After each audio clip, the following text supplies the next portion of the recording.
What's up, everybody? John Bowman here. Thanks for tuning in to another edition of Inside the Lines. Mackenzie's not here today. She's flying back from her holiday trip, so I'm taking over today. Hopefully, we get through this without any problems. But we're gonna bring in Steven and Jake here first, so we can start talking about some NFL. Steven, Jake, how y'all doing? Better than you. Yeah. John's toughing it out. I would agree with that. All right. My Michael Jordan flu game's going on right here. But we'll bring up some of our NFL plays first. So we'll get into our first play here. Tony Pollard over 74.5 rushing reception yards. It's minus 115 on Bet Rivers. Which of you made this play? This is mine. I'm surprised it's this low because the backup, Rico Dowdle, who's been getting decent usage, usually around 20, 25 yards rushing, maybe in 30 yards with receiving, is out. And the backup will be Deuce Vaughn, who's barely played this year. Dallas, while not efficient at running the ball, they're not in the top 10 in rushing yards. They are in the top. They are 8th in rush attempts. So Pollard is usually someone who get like 55% of the carries, and I'm expecting a good 60% of Dowdle's usage go to Pollard. So he doesn't have to have a great efficient game to get to hit the 67 rushing yards that we're projecting. Also projecting that Dak and the model and the line for Dak's passing yards, 284 passing yards. And even if Pollard just gets his normal 13% of those, that translates to the 37 receiving yards, well over the line that for his reception. So I really like this play, which should be a shootout against Detroit. Right? I don't expect it to be a game that they can win without putting up significant yards and points. Yeah, I agree. I think there's going to be a lot of yards had in that game, a lot of back and forth, especially in prime time as well. All right, let's go on to our next play here. We've got Durham Smith over 18.5 reception yards. I don't even know who this guy is. I follow football. Nice. Who's plays? Yeah. Notre Dame guy. Stevens play, but I'm also on this. Yeah, so I mean, you could add more to it, but the model has him at 30. He's trending up, right? He's gone from 3, 4 to 5 targets, receptions 2, 4 to 5 yards, 16, 32, 56. Jalen Waddle is out, so that's a 27% of team receiving yards. It's got to be distributed somewhere. And I think if you remember the 49ers-Ravens game, we obviously schemed to stop their biggest weapons. You can't stop everything for teams like San Francisco or Miami. And so the guy who was open in the first quarter, especially against the Ravens, was George Kittle, wide open.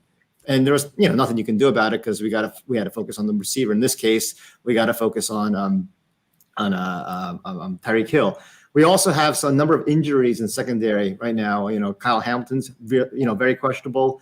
Brandon Stevens is very questionable. Jalen Armour-Davis, who was tortured last year by Miami, he's also looking not so good. So I think that if anything, it should open up a soft spot for Smythe to get 2 catches and 20 yards.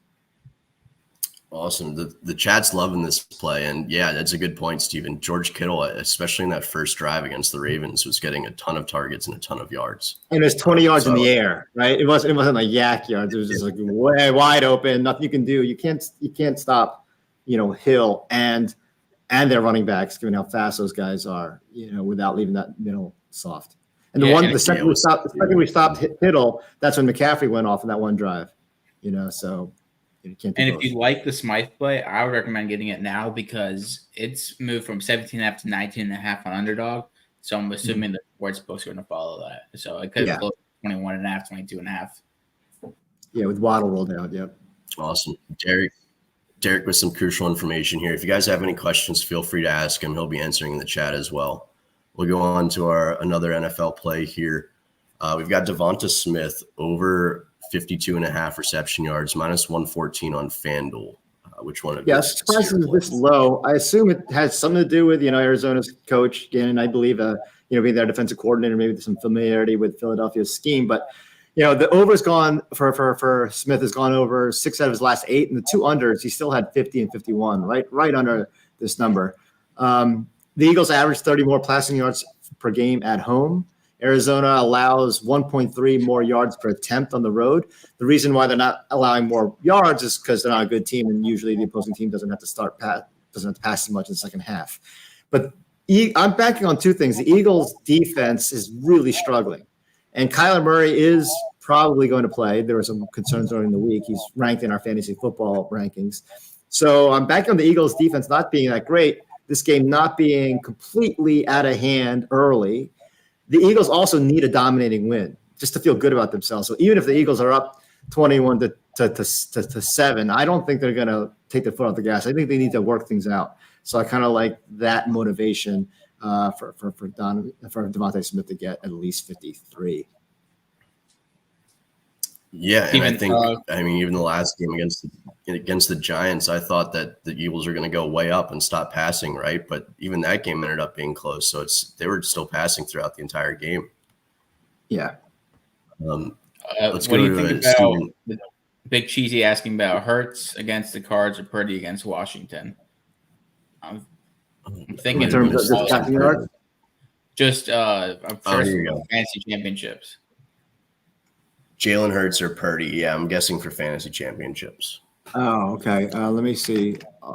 Which unfortunately, John is not in thanks to Lamar kneeling down. That's right. I think we're gonna like. I'm pretty sure we're gonna like Purdy because I think I'm not down on Purdy as far as fantasy, but let's see. Purdy we got at 3. Oh, no, I'm wrong. We got Hurts at 1. So because he's rushing touchdowns, he's got like 12 rushing touchdowns, all from 1 yard or less. Ridiculous.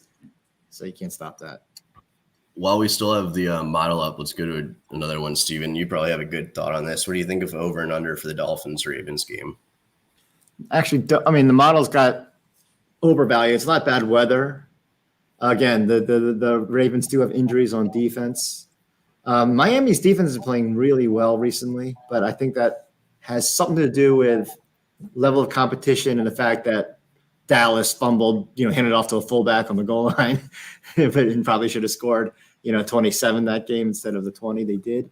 But I think I would like the over in this one. It's ticked up from 46.5 to 47 in most places. So maybe there's a little steam on the over as well. Most of the public's on the over. All right, and let's go one more question before we get back to our props. Achane worth a flex spot over Mike Evans in PPR. What do you guys think? I mean, Evans has been a beast. He had dominated against the Jaguars, but Achane, you're expecting him to go off one of these weeks, and he just he still hasn't gotten a lot of touches, even with Mostert getting banged up last week. Yeah, so just in terms of projection, we have him at 13.2, Achane, and Evans at 15. So we like Evans in this. Yeah, I think Evans is a safer play. I probably Achane probably has the bigger. Yeah, unless you gotta look at the Ravens defense, they are balling and they are really focused. And this is with the Waddle. Cheesy. Yeah, and Tampa Bay. I mean, the Saints pass defense. They had people thought they were good this year, but their numbers, their 210 yards per game allowed is so inflated by some bad competition and like Tyson Bagents of the world. So, as someone who is following Raheem Mostert religiously and seeing which snaps that he was on the field in terms of fantasy and knowing that he was hurt in the second half, Achane was getting some touches, right? But he wasn't getting many goal line touches. It was Wilson who was getting a lot of those. So I think they're saving Achane for the playoffs because he's already gotten hurt. His hurt his knee twice this season. I think they just are trying to limit his touches, and I wouldn't be surprised as soon as the playoff comes, they unleash like a package with him and Mostert in there, and they try to get Achane the ball a lot, like they did in that Denver game where they scored 70 points. I mean, the odds implied. Let's go back to our NFL prop. Yep. No, you finish that thought. Go ahead. Oh no, nothing. It wasn't that compelling. Just wanted to hear myself talk. All right, we'll go on to our next play then. So we've got this is my last one and a big A big favorite of this show for a while now. What do you got here, Steven? Yeah, I'm surprised the line hasn't adjusted. I mean, he's had his career high of targets is 9, and he's hit that number twice in his last 4 games. One before he missed a couple games from injury, and then last week when his second game back. He's gone over 30.5 in the last 2 weeks since his return.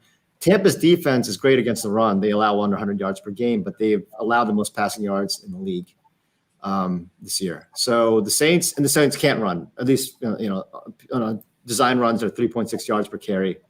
So I think this is going to be a little bit of an air attack for both sides. And Mike Thomas is not coming back. So yeah, Shaheed. And in fantasy football, our consensus experts last week they had Rashid Shaheed ranked in the top 35, and he finished way high. And yet his Shaheed's prop total was again low like this, like 30. And then this week, our model only has Shaheed at 43, and the Fantasy Football Today guys have him at 29. So they clearly think. I would say if you're going to ask Dave, Jamie, and Heath, they would have all over 30.5 receiving yards for them to rank him that high. So I think that I'm again kind of surprised to see the number adjusted this low. All right, next NFL play. DeAndre Hopkins, anytime touchdown, plus 200 on Caesars. Who's got that? Yeah, so this is my play. He had nothing the first meeting against the Texans, but they're trying to feature him in 9 targets, but just 2 receptions in the first meeting. He actually did score his first meeting against Houston as a opponent when he was with Arizona, but they're really trying to get him this revenge game aspect. So he's getting a ton of targets. We have him scoring a touchdown on 46% of sims, plus 200 implies 33%. So you're getting solid value here at anytime touchdown. I know it's as low as 175 in some books. So if you have Caesars, plus 200 is pretty good value. And Levis is going to play it. He loves targeting him, right? Levis loves targeting him, yeah. I like the revenge game narrative there for sure. Mm-hmm. All right, we'll go into another play. We've got 2 more here. Alvin Kamara over 4 receptions on underdog. Yes, we missed most places. Most books have 4.5, and his overs around plus 125, plus 150. So I don't mind that, but you get the push insurance at 4 on underdog. It's which the VIG is minus 137 on underdog. We have him at 5 catches. Remember the first time they played, he had 13 catches for 36 yards or 33 yards. He did. Derek Carr loves a little check down, and just loves dumping down the Kamara. And the Tampa's run defense is still pretty darn good, and so I feel like they're gonna have to throw it to him to get him going. Yeah, the new cat, kitten's going crazy in the back. Maple the kitten. Yeah, Jake got a new cat for the holidays, guys. So if you guys see that in the background, I don't know if he has a name yet. She has a name, but they'll be joining the show. Maple the kitten. All right, there we go. One more NFL play here. DJ Chark over 25.5 reception yards. Yeah, another revenge game here. I love the revenge narrative. Such a hateful person. Yeah, he went off last week. He had 6 catches, 98 yards, and 2 touchdowns. And that was Bryce Young's best game of his career so far. He had over 300 yards. The Jaguars defense, the secondary is completely just hurt. Everyone's just limping around. It's tough. So we have him projected for 36 yards. You can get this at 23.5 on underdog and prize picks, but the only major sports book that had it was Fanatics at 25.5. It's just minus 120, so I think there's plenty of value. I think that Bryce Young's confident with Chark now, especially after that huge game last week. Was there resentment between him and the Jags, Chark? There was nothing really. Like they weren't going to pay him, and he got hurt his last year. He was banged up his last couple of years. He had a really good rookie year and started off pretty strong his second year. It just couldn't stay healthy after that. I see a question in the chat about Zay Flowers. Yeah, so I was going to pull that up. No, well, we'll go to that one first then. Steven, do you think Zay's going to play, first of all? Yeah, he was at practice today. So. And then the other question. Yeah, Zay or Judy? We don't have Judy. The other question was Zay or Judy. we have Zay way better. Who knows? Like Jarrett Stidham going to come out and is he going to be everything that Sean Payton wanted in a quarterback and actually throw on time to Judy? Maybe, but until we see that, the experts have Judy at 44th. We have him even lower at 49th and we have Zay all the way up at 19th. You saw what happened last week when, without Keaton Mitchell in there to get short passes that, high completion rate and let playmakers make plays. We've had Zay effectively. So I think that I don't see reason to change that. Yeah, that's a good point with the new quarterback as well in the Broncos. It's that would be a very aggressive move to kind of assume that Judy would be getting all of the targets with a new quarterback. Although, the model we do like, because the Chargers are so bad, defensively. They played better last week against Buffalo with the interim coach bump, but we do have Stidham ranked pretty high. It's obviously incredibly risky, but Sean Payton benching Russ. Obviously that had a lot to do because they couldn't afford him to get injured, or they would have owed him even more money. But still. Mm-hmm. All right, and I threw up Derek's favorite kicker props on the bottom of the screen. So if anyone was looking for some kicker props, we don't have any graphics today for it. But Derek's answering in the chat, and if you want some kicker props, he likes Brandon Aubrey and Jason Myers. So feel free to. Aubrey's due for a big game. All right, he's been in games. I think he's due for a big game. All right, we've spent a ton of time on NFL, but we don't have too much in the other sports. So we'll get going to the other sports now. We've got an NBA play from Steven, I believe. Yeah, without Mackenzie here, revenge is the theme. Pull that up. Today. Kevin Herter, right, Steven? Yeah, it's all about revenge. Today that's the theme. The revenge theme today is Kevin Herter. He's been in a massive slump, major shooting slump. He had one decent game in Phoenix recently, but where's my? So he's only averaged 8.5 points in the last 14 games. So that's why his line is as low as 8.5 with a heavy juice on the over, but I like that. He's still a starter. He's still averaging 10.6 for the season. And he's averaged 18.5 points, against Atlanta, his former team. And in Atlanta, when he was there, he shot 38% on threes. So he's still getting his minutes. So I just like him to break out of his slump in this revenge scenario.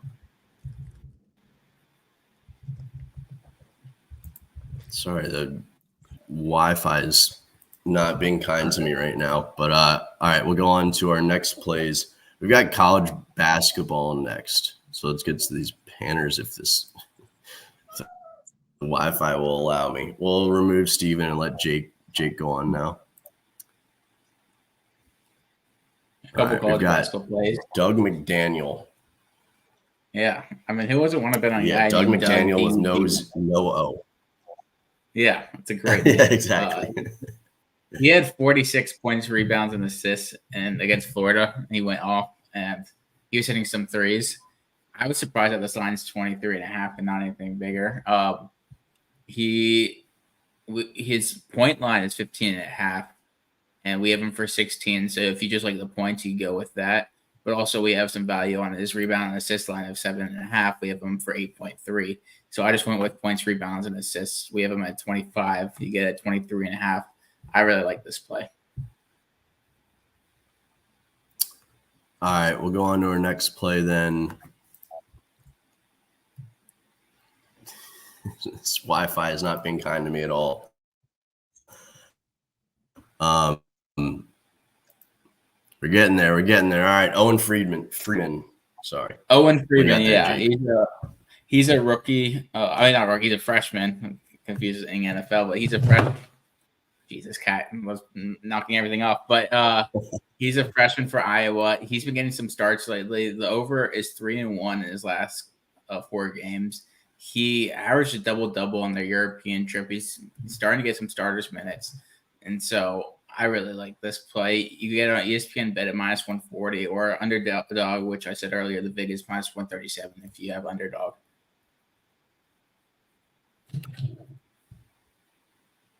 Awesome. All right, and we got one more play from you in college basketball, right? Yeah, I got a money line parlay. 2 teams that we have really good money line value. Just Milwaukee, they're -3.5. We have them winning by 8, and Loyola Marymount, they're -4.5. And we have them winning by 12.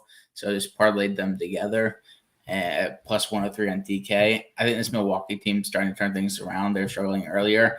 BJ Freeman, their star player, who averaged over 18 points last year, he has been hurt, but they're finally getting to play without him, and they've looked good. And he's been questionable the last couple of games, so maybe he's back since it's been a week since their last game. Then Loyola Marymount, I just think they're the more talented team in this game.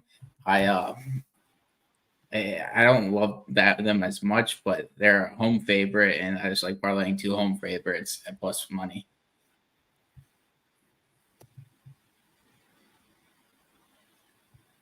Awesome. All right, and then we've got one more play from you, Jake. This is going to college football. So, Abu Sama? Yeah, not totally sure how to pronounce that. Abu Sama. I saw that. Nick S said, and he likes Rocco Beck. We have plenty of value on Rocco Beck, but I love Abu Sama in this game. His line is 105.5 on DK or on FanDuel, but on Underdog you get a 98.5, so you're getting immediately 7 yards of value there. I hope they still have it on the board at 98.5 on Underdog, because that's what I got it at an hour ago for you guys. But we have him projected for 109 yards. He's going to tote the rock about 25, 30 times this game now that the other 2 backs on their team have transferred out. I like any Iowa State offensive prop in this game, so I don't mind anyone taking Becht, Sama, Higgins, their wide receiver. I think that they're going to get a ton of yards against a pretty shady Memphis defense.